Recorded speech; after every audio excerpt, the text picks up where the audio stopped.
Good morning and welcome to today's episode of Women Empowerment Program, being organized and sponsored by the Rule of Law and Empowerment Initiative, also known as Partners West Africa Nigeria, P1. My name is Nkem Okereke, your host for this program, and I'm also here with my co-host, Ijoma Igwe. We are still in January, what people regard as the goal-setting month, and a lot of us have set goals and targets for the year without a concrete plan on how to achieve them. Financial management has been a challenge as many people find it hard to manage their income and budgeting.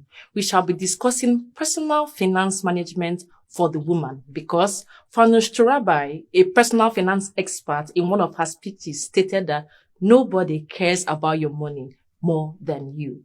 We'll be going on a short break now and then come back with our guest for this topic. Please stay tuned.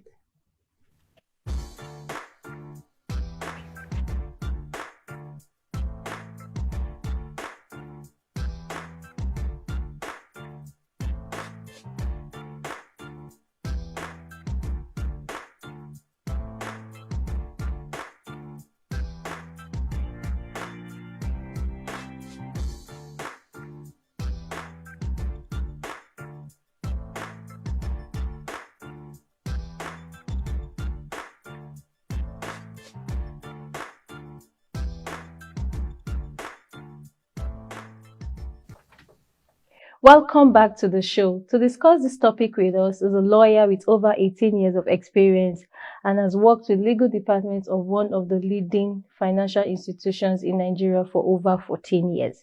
She's a goal-setting strategist and loves encouraging people to set smarter goals and achieving them.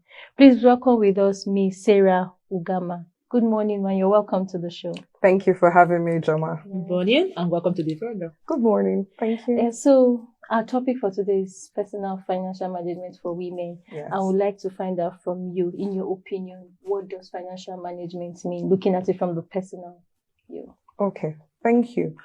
Put very simply, financial management is your relationship with money and how well you're able to manage your finance for a richer, better, and a financial pressure-free life. That's just putting it as simple as possible. Okay, so it's that what you, because our viewers would want to know more on financial management. Is there another way you can put it for our viewers to understand what you're trying to say?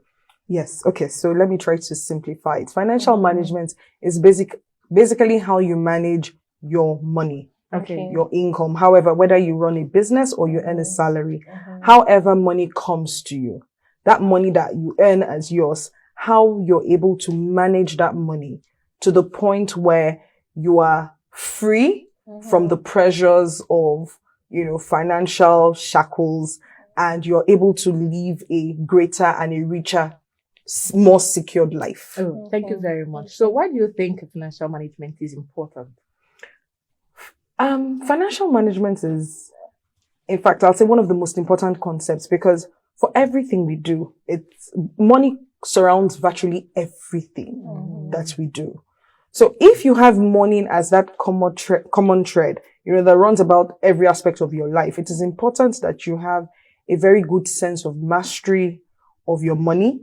You have the knowledge, about money management, and that way you are able to prevent any financial crisis, from happening to you.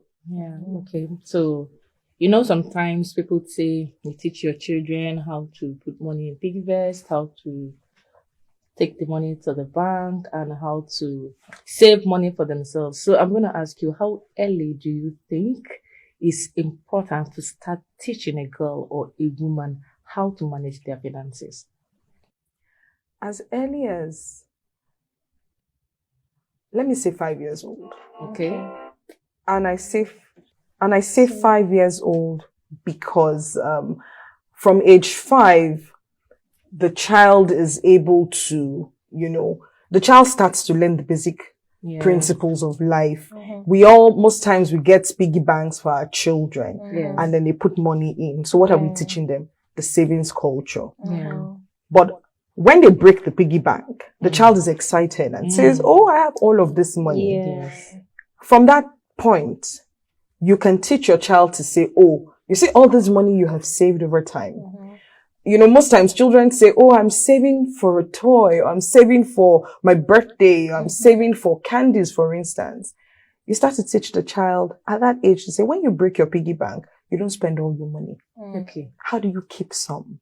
You know, that's it. I mean, as young as, you know, I'll say 5 years old, you start to teach children the basic management of financial literacy. Okay, thank you very much. So we would have our finance manager for Partners West Africa Nigeria speak on finance management on a personal basis and how it has empowered her. And we are going to do that before we go on a short break. So please stay tuned while we listen to her. Good morning, presenter. My name is Bimpe Adebajo. I'm the finance manager for P1, which is known as Partners West Africa Nigeria.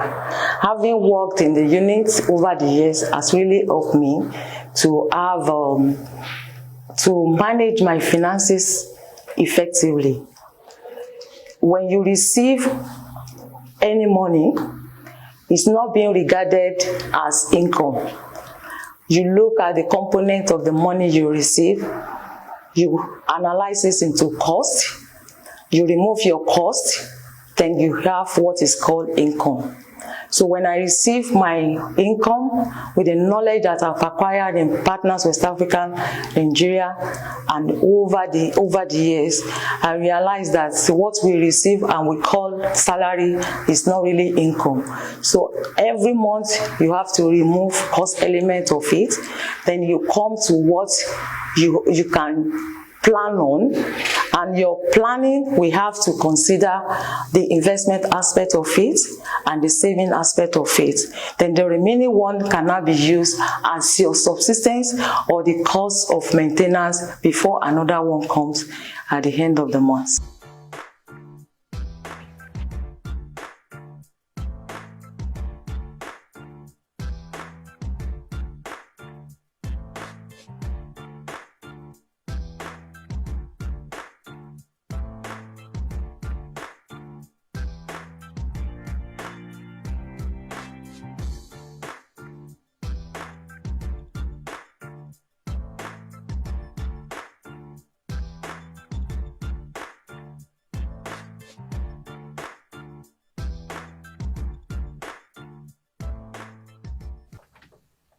Welcome back to the show. I'm sure you enjoyed what our finance manager have just said. I'm probably sure you also listened to it. But from what she said, she told us how she's been able to merge her finance, personal finance, and also her knowledge as being a finance manager together has empowered her.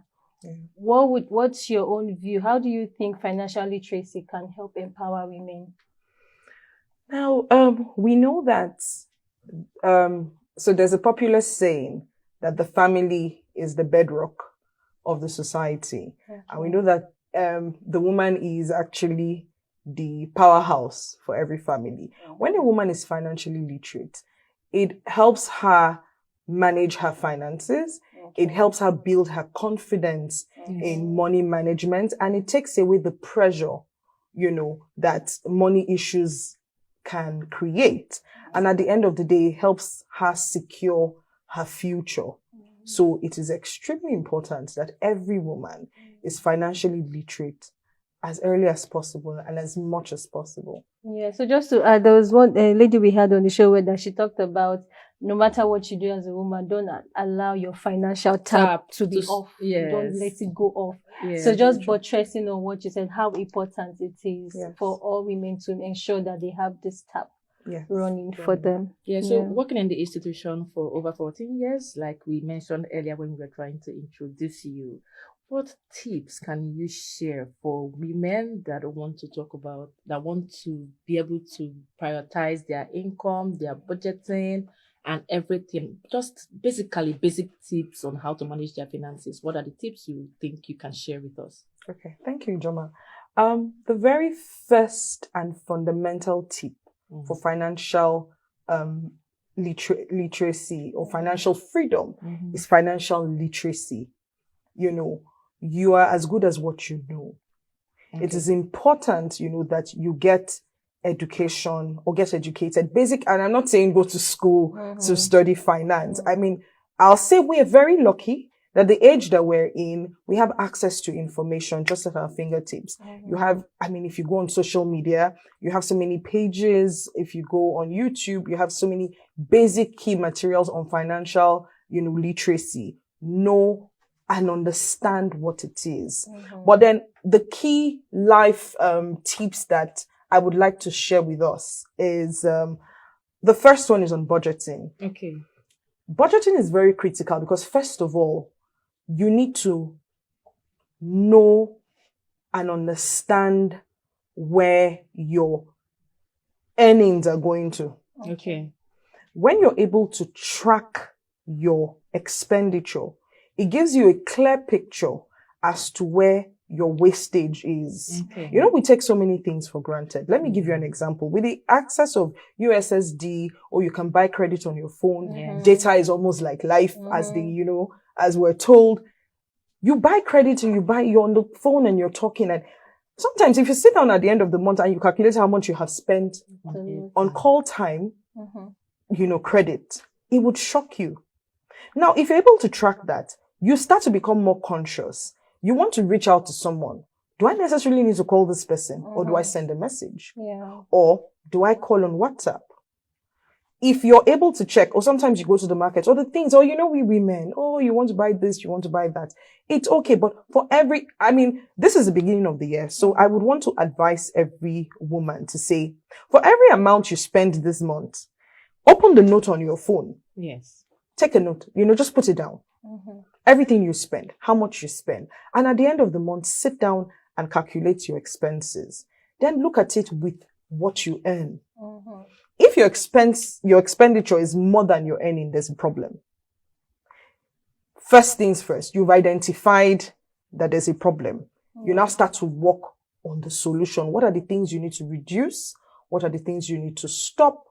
So budgeting, essentially, that's the key or the critical principle about budgeting. Once you're able to track what you spend against what you're earning, it gives you, that's like one of the first principle.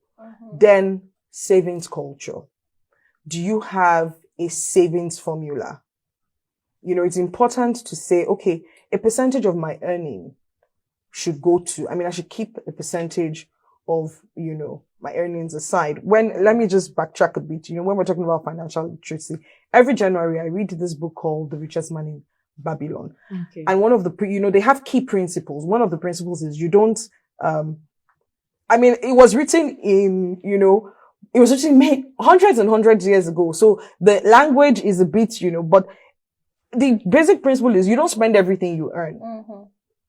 That's one. But how do you know you're not spending everything you earn if you're not tracking your expenses?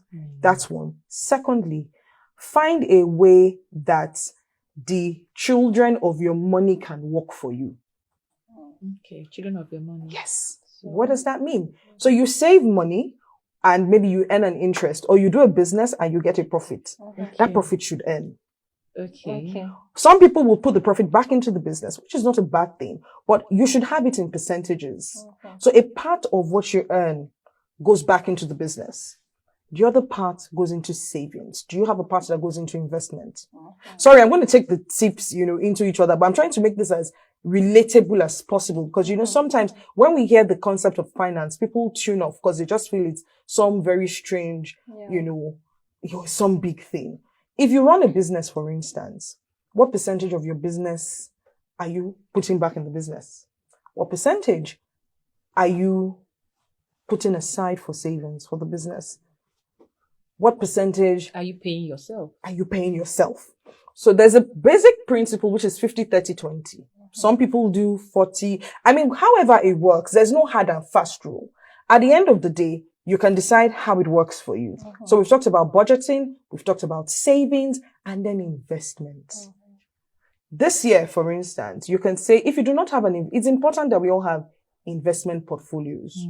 And then sometimes, so investment could be anything. You could decide you want to buy shares.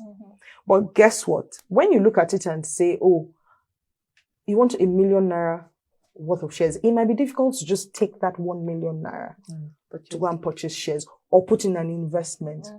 But do you know that if you decide to say you can save 100,000 every month, if it's possible, by December, you probably have 1.2 million that you can, channel into an investment. If you don't earn as much, even as little as 20,000 naira every month, at the end of the month, you have 240, which is 250,000. It can go into some form of investment. So, getting knowledgeable about investments, speak to financial experts and find out the investment opportunities that are available. Some of them do not require so much. Some of them require planning. If you had saved maybe 50,000 naira religiously every month last year, you would have had almost 700,000 naira that you can put into an investment. Yes. Because how do you grow wealth? You grow wealth not from savings, but from investment. I agree. So as women, we need to find out the investment opportunities that are around us. Find out what you're interested in.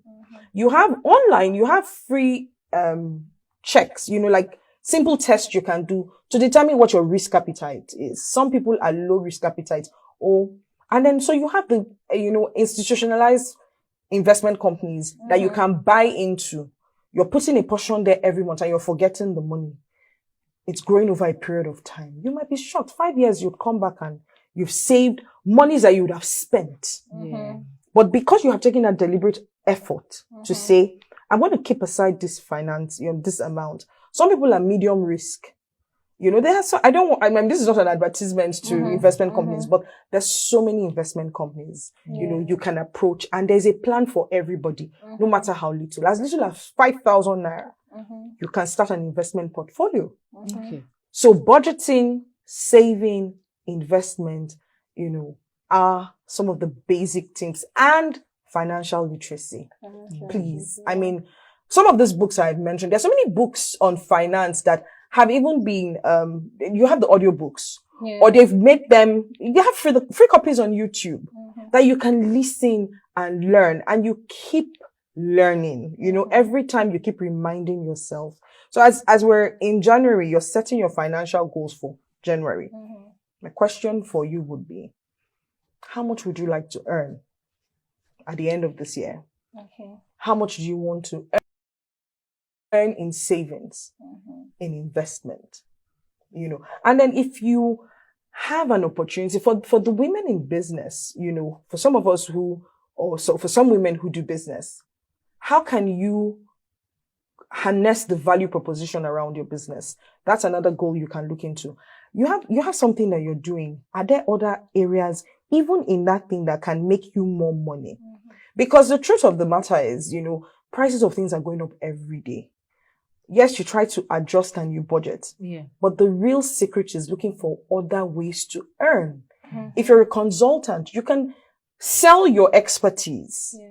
I agree. Wow. It doesn't have to be a product. It's sounding so easy. It's sounding really easy, and I'm really kind of getting everything you're saying. But then the truth is, reality kicks in at times, and then there are challenges women face. Exactly. One of which I've been having in my mind is impulse buying. So sometimes, in fact, I think Instagram just waits for 26th, 25th, and then they start doing sales, start slashing, and they're like, I can get this cheaper, before your salary is half gone. So how do we overcome these challenges? Now, let me give you a simple formula. We all have phones, right? So you can have a note on your phone that's headed things I want to buy. So if you see something and you want to buy it, write it down. The name of the thing and the price. Okay. And under it, ask yourself, why Do I want to buy? do I want to buy this? It's I know, because but sometimes before you do this, the money already gone. Okay, so that brings me to another topic, financial discipline. Yes. For you to be financially empowered and financially free, you have to be financially disciplined. So if you resolve with yourself to say that before I buy if it is not, and so we know what those basic needs are. Yeah. Your food, your transportation, Those things are not your rents. They're not negotiable. So you can say to yourself, okay, I have enough pair of shoes that can last me. I have bags. I have my human hair. I have these actually. You do. I have clothes. So if you want to buy, you say, keep it's buying nice. and buying yes. and buying. So the question is, you should ask yourself. So write it down. I saw this lovely top and it cost this amount. Yeah. Why Must I? do I need this top? Yeah. Can I hold on? If I don't, and if you know the personal questions you can ask yourself, just ask yourself, why do I need it? Is it important? Can I do without it? If your answer is yes, you can do without it. Yes, it can wait. You know what I can advise you to do? You see that money for that top, put it somewhere. Okay. Don't buy the top yet. Just pay it in somewhere out of your account. Try it for maybe a month and see how much you have been able to put aside from your impulse buying. Beautiful. You'll be shocked. Beautiful. True. And then you can now decide to say, you see this money, I want to channel it into my savings or channel it into whatever. But just ask yourself, do I really need this? And if it means you have to reduce your social media, have those cutoffs, that just blocks you from, not seeing. Yeah. Because For me, there was one time I just had to delete my Instagram app. I remember that time. I just went off. Are you back? I'm back. I'm back again, but I try not to, because what even pushed me, I just noticed I spend so much time on Instagram. And then I'm shopping a lot. Before 75% off, 80%. I'm like, what is this? But I already bought before I deleted. And then I realized, now I'm back again. So have you been shopping as much? No.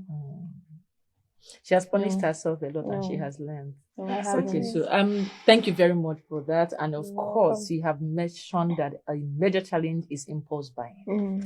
And to mitigate impulse buying, we must be financially disciplined. Yes. This is a very good one. But we'll be closing, but before we close, we would want you to advise us generally, people like us that are struggling with managing our finances. Just give us the advice and let's go with it. Thank you. Okay. So it's the beginning of the year. My first question would be, what is your financial goal for 2022? Yeah. Why have you decided to set that goal? So there's the what. What is the goal?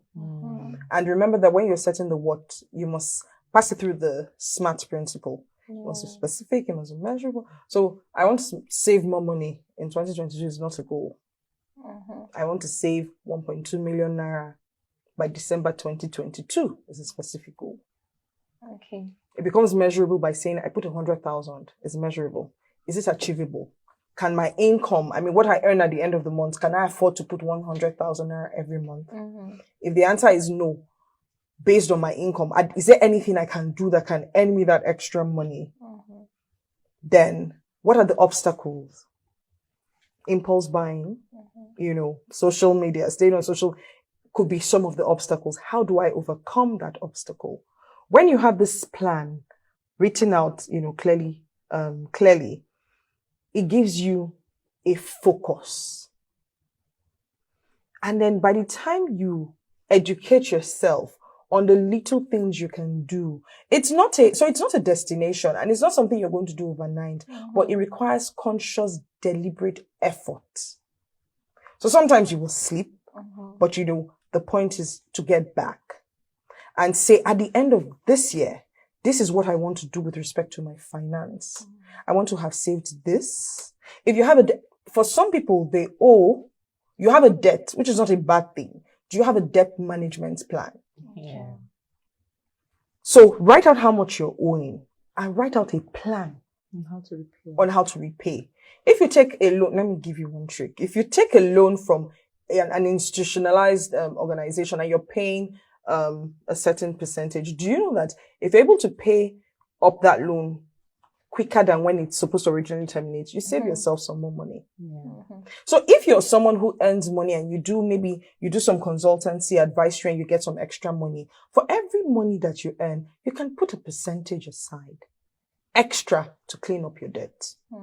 So do you have a debt management plan? Do you have an investment plan? Do you have a savings plan? So those are the things I want to implore us as women, to look into at the beginning of the year, so that at the end of the year, we can actually say we're in a much better financial, place. And it only keeps getting better because we keep building, we keep learning, we keep unlearning some of the things we have learned, some of the mistakes we have made, because your mistakes, well, it's past. Yeah. Forgive yourself. And it's a fresh page. How do you, from this moment on, start to become financially responsible? So that's my... Thank you very much. Thank you, Miss Sarah. And when we said Sarah is coming for this program, we said, oh, no, of course, this is the best option so far, especially for this topic. We really appreciate what you have done to this topic. You've done really justice to it. I like the fact that you explained what financial management is, how to start educating a child on how to manage her finances or his finances, and how important it is to be financially literate. Joma, I don't know if you have other things to add to this. Just to kind of like round up with what she said about being deliberate. Yes. So if you're not deliberate, you can't. It's not magic. And then even as humans, you can sleep, but come back. Be deliberate about your saving, right? And especially for women, don't let your financial taps go off. I like that. So thank you very much once again, Sarah, and thank you, our viewers, for taking our time to join us today on this session, Personal Finance Management, especially for the woman. Join us again next week, Friday at 11 a.m. as we discuss financial management for women in business. So thank you very much, and I will see you next week. For now, have a wonderful weekend. Bye.